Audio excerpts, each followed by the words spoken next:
Já,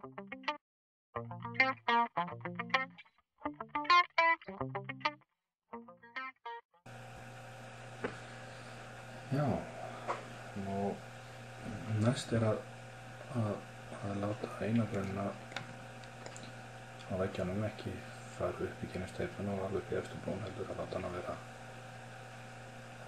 vera upp undir steypuna, láta steypuna á plötunni og láta steypu hlutan á veggnum ná upp.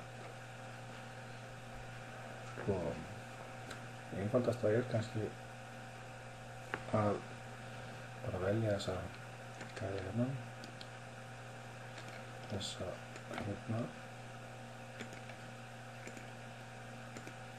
og segja að toucha það við plötuna.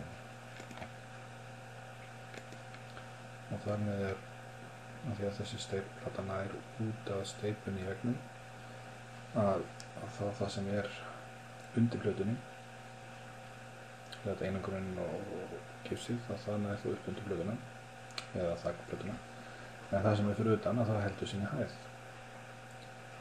Ég veit ekki af hverju ég ætla ekki að láta ykkur gera þetta svona, þetta hljómar nokkuð frekar einfalt.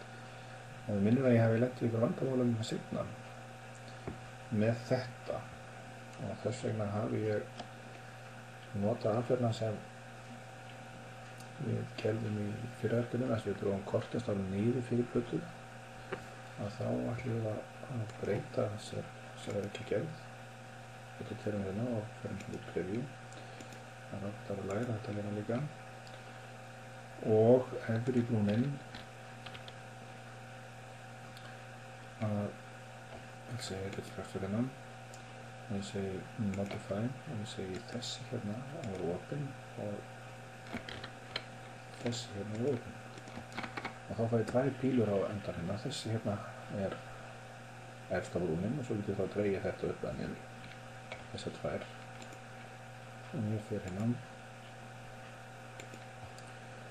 Og ef ég fer í snið og þá sjáum við að það eru tvær pílur hérna. Ég get dreigið þessi hérna niður fyrir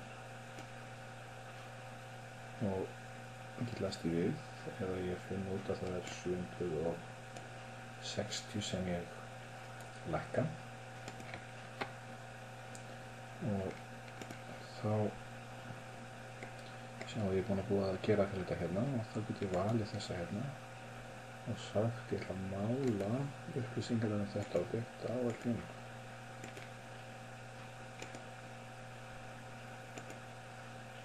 Og ef þið fáið eitthvað svona horn á veggi þá það vegna þess að vegginir ekki eins þeir sem að hittast.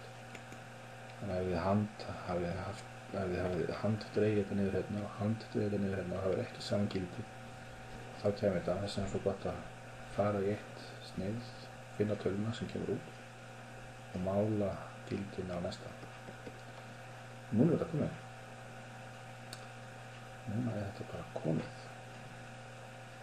Og næsta dagskrá þá að reyna að finna út hvernig við fáum bitan til þess að birtast á grunnmyndina. Ég býð spennt til því.